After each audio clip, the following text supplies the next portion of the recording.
मंजिल न दे चिराग न दे हौसला तो दे। मंजिल न दे चिराग न दे हौसला तो दे। तिनके का ही सही तू मगर आसरा तो दे। बरसों मैं तेरे नाम पे खाता रहा फरेब। बरसों मैं तेरे नाम पर खाता रहा फरेब। मेरे खुदा कहाँ है तू, अपना पता तो दे। अपना पता तो दे। इन्हीं पंक्तियों के साथ मैं पीसी यादव अपने एकेडमिक प्लेटफॉर्म पर आप सभी मित्रों का अभिनंदन करता हूं। साथियों, आज पर्यावरण एवं पारिस्थितिकी के अंतर्गत एपिसोड तीसरा लेकर उपस्थित हूँ। आज कुल 20 अति महत्वपूर्ण प्रश्न होंगे जो आपके लिए अति महत्वपूर्ण साबित होंगे।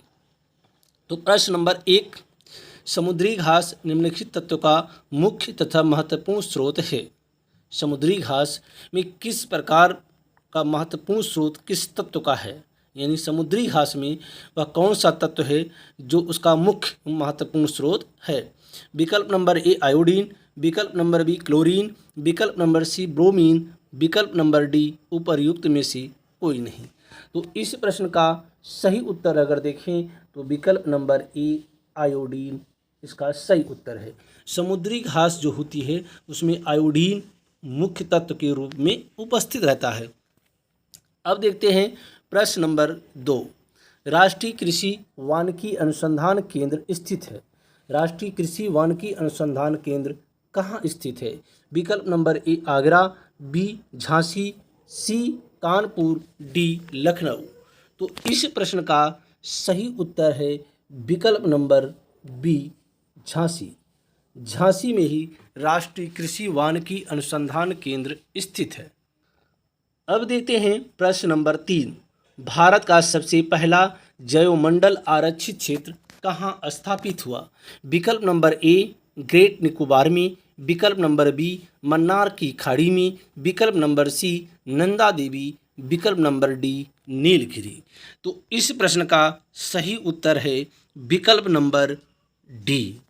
विकल्प नंबर डी नीलगिरी भारत का पहला जैवमंडल आरक्षित क्षेत्र है। अगर हम भारत के पहले जैवमंडल आरक्षित क्षेत्र नीलगिरी की बात करें तो इसकी स्थापना 1986 में की गई थी। वैसे वर्तमान समय में भारत में कुल 18 जैवमंडल आरक्षित क्षेत्र हैं।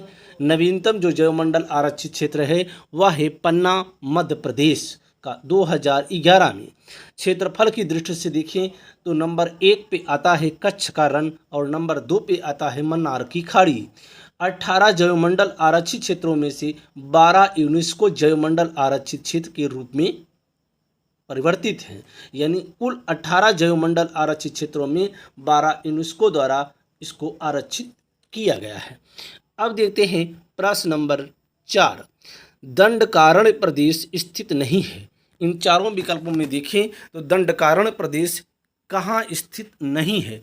तो प्रश्न नंबर 4 का विकल्प नंबर ए है आंध्र प्रदेश में, विकल्प नंबर बी छत्तीसगढ़ में, विकल्प नंबर सी मध्य प्रदेश में, विकल्प नंबर डी उड़ीसा में। तो इस प्रश्न का सही उत्तर है विकल्प नंबर सी मध्य प्रदेश में।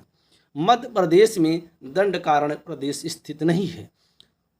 इसके अलावा आंध्र प्रदेश, छत्तीसगढ़ और उड़ीसा दंडकारण्य प्रदेश के अंतर्गत आते हैं। अब देखते हैं प्रश्न नंबर 5, टुमारोज बायोडायवर्सिटी पुस्तक के लेखक हैं। टुमारोज बायोडायवर्सिटी पुस्तक के लेखक कौन हैं। विकल्प number A doctor M S. Swaminathan, विकल्प number B doctor Anil Agrawal, विकल्प number C doctor Vandana Sharma, विकल्प number D doctor G C. Pande. तो इस प्रश्न का सही उत्तर है विकल्प number C doctor Vandana Sharma. Doctor Vandana Sharma tomorrow's biodiversity पुस्तक की लेखिका हैं। अब देखते हैं प्रश्न नंबर 6, सर्वाधिक जैव विविधता कहाँ पाई जाती है।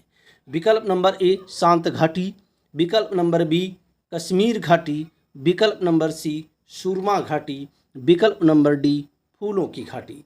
इन चारों विकल्पों में देखें तो विकल्प नंबर ए जो शांत घाटी है इस प्रश्न का सही उत्तर है। शांत घाटी को ही साइलेंट वैली के नाम से जाना जाता है, जो केरल राज्य में स्थित है। तो सर्वाधिक जैव विविधता कहाँ पाई जाती है? शांत घाटी केरल में। अब देखते हैं प्रश्न नंबर 7। जीवाश्म नेशनल पार्क अवस्थित है। जीवाश्म नेशनल पार्क कहाँ स्थित है? इस प्रश्न का उत्तर क्या होगा? विकल्प नंबर ए केरल में, विकल्प नंबर बी कर्नाटक में, विकल्प नंबर सी मध्य प्रदेश में, विकल्प नंबर डी छत्तीसगढ़ में। तो इस प्रश्न का सही उत्तर होगा विकल्प नंबर सी मध्य प्रदेश में। मध्य प्रदेश में ही जीवाश्म नेशनल पार्क अवस्थित है। अब देखते हैं प्रश्न नंबर 8। उत्तर प्रदेश में नवाबगंज पक्षी विहार स्थित है। उत्तर प्रदेश में नवाबगंज पक्षी विहार कहाँ स्थित है? विकल्प नंबर ए गाजियाबाद में, विकल्प नंबर बी गोंडा में, विकल्प नंबर सी रायबरेली में, विकल्प नंबर डी उन्नाव में। तो इस प्रश्न का सही उत्तर है विकल्प नंबर डी उन्नाव में। उन्नाव में ही नवाबगंज पक्षी विहार स्थित है। वैसे हम बता दें, नवाबगंज स्थान एक प्रयागराज में भी पड़ता है। तो आप नवाबगंज पक्षी विहार की बात आए तो उन्नाव को ही माने।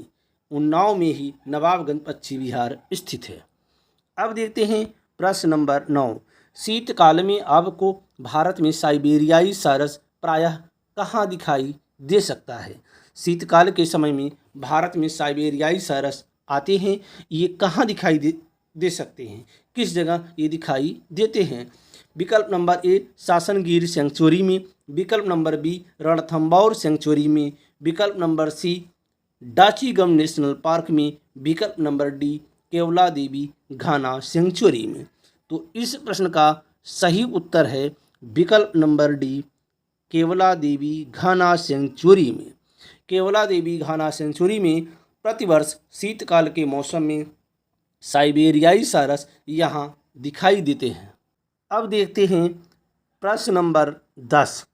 राजीव गांधी राष्ट्रीय उद्यान अवस्थित है। राजीव गांधी राष्ट्रीय उद्यान कहाँ स्थित है? विकल्प नंबर ए राजस्थान में, विकल्प नंबर बी मध्य प्रदेश में, विकल्प नंबर सी उत्तराखंड में, विकल्प नंबर डी कर्नाटक में। तो इस प्रश्न का सही उत्तर है विकल्प नंबर डी कर्नाटक में।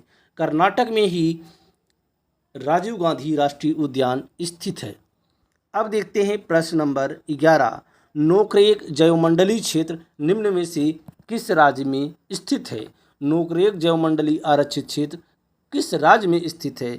विकल्प नंबर ए पश्चिमी बंगाल में, विकल्प नंबर बी सिक्किम में, विकल्प नंबर सी मेघालय में, विकल्प नंबर डी उड़ीसा में।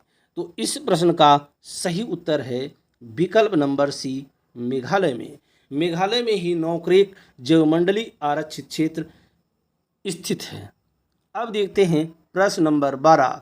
भूतल पर सर्वाधिक किस कुल के सदस्य पाए जाते हैं? एनिलिडा, आर्थ्रोपोडा, स्तनधारी, कार्डेटा।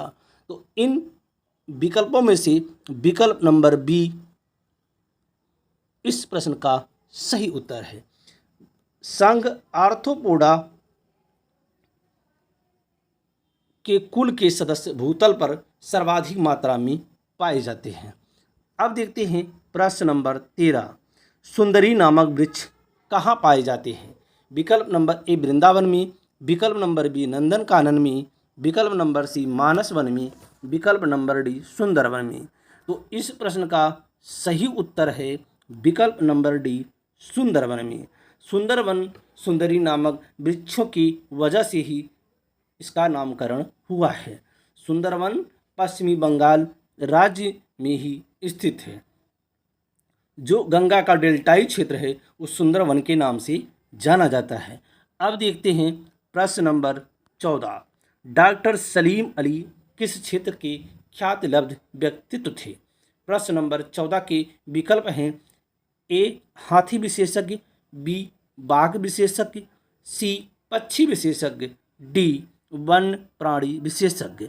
तो इस प्रश्न का सही उत्तर है विकल्प नंबर सी पक्षी विशेषज्ञ। डॉक्टर सलीम अली पक्षी विशेषज्ञ के रूप में प्रसिद्ध हैं।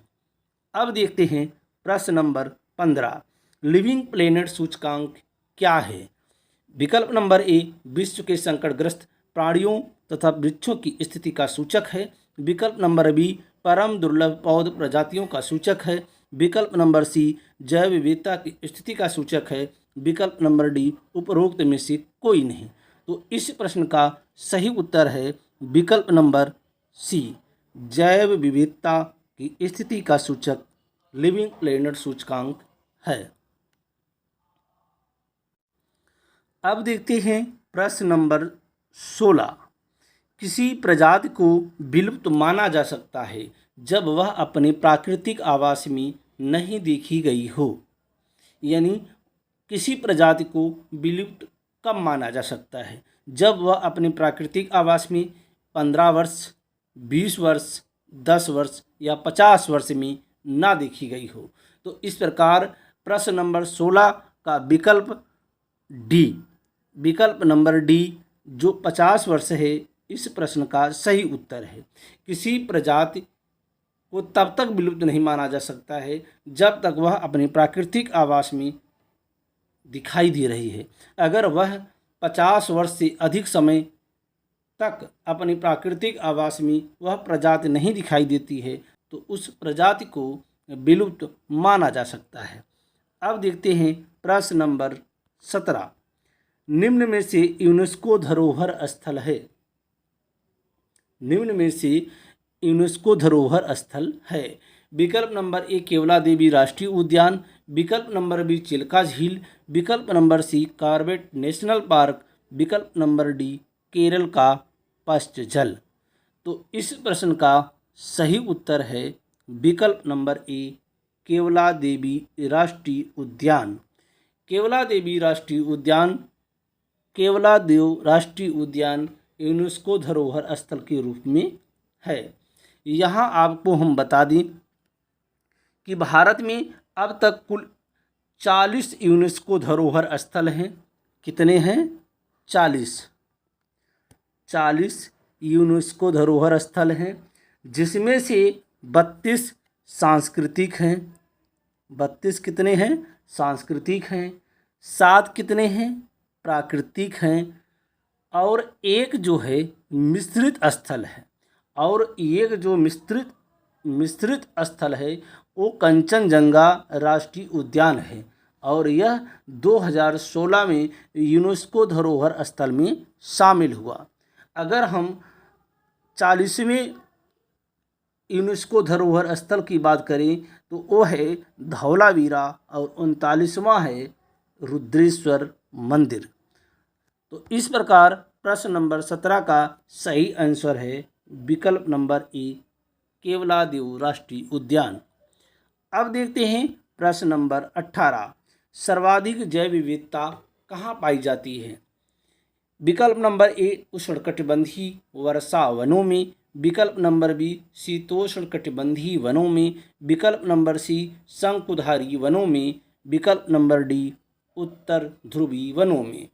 आपने इसके पहले एक प्रश्न ऐसा ही और देखा था कि सर्वाधिक जैव विविधता कहाँ पाई जाती है। उसका विकल्प आप देख लें, दोनों में कन्फ्यूजन आप ना क्रिएट करें, दोनों को समझ लें तब आपको समझ में आ जाएगा। यहाँ प्रश्न नंबर ये है 6, सर्वाधिक जैव विविधता पाई जाती है। यहाँ उत्तर था शांत घाटी।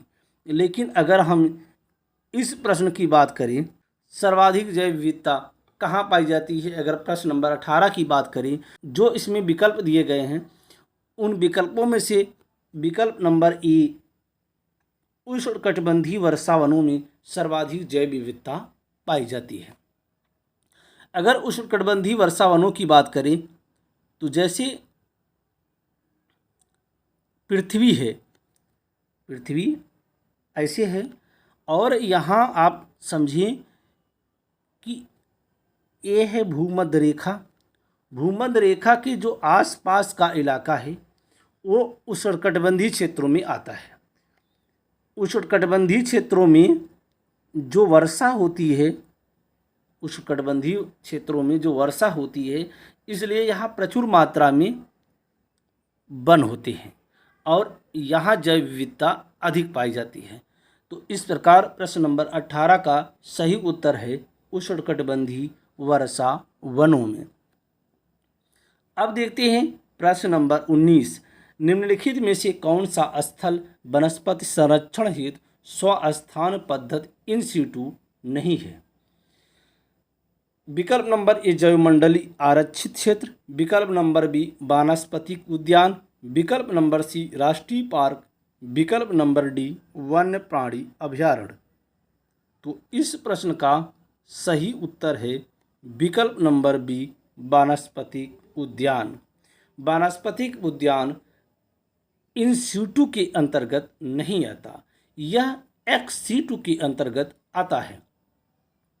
अगर हम इन सीटू और एक्स सीटू की बात करें, जैव विविधता संरक्षण को हम दो भागों में बांटते हैं।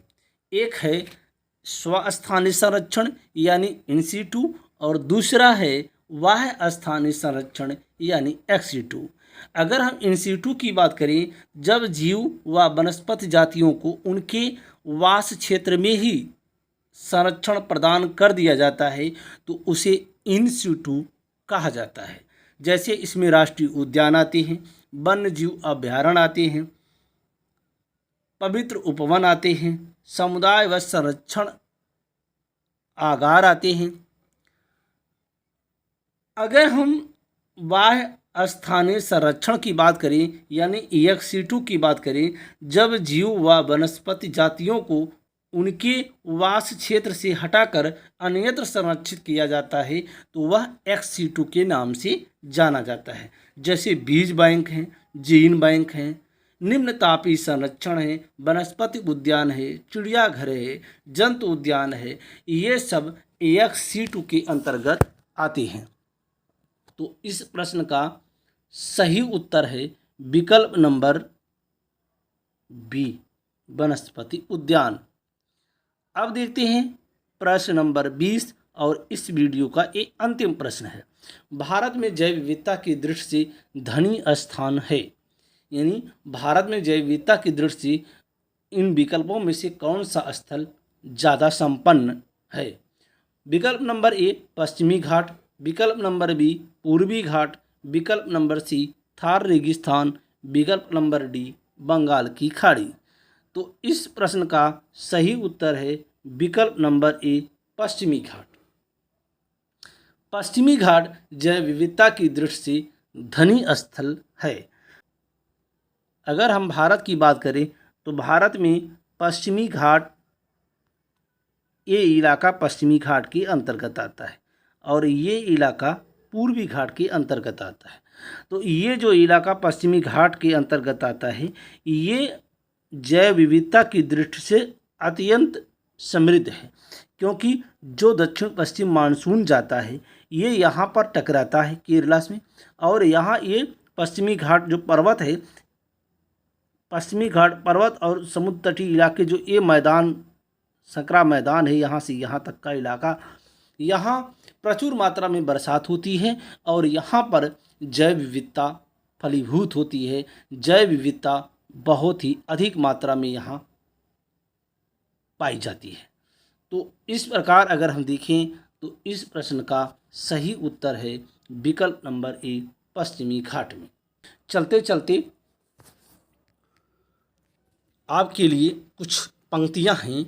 हौसला मत हार गिर कर ए मुसाफिर, हौसला मत हार गिर कर ए मुसाफिर, अगर दर्द यहाँ मिला है तो दवा भी यहीं मिलेगी। तो इसी के साथ ये वीडियो यहीं पर समाप्त होता है। अगली बार एक नई वीडियो के साथ पुनः उपस्थित होऊंगा। तब तक के लिए जय हिंद, जय भारत।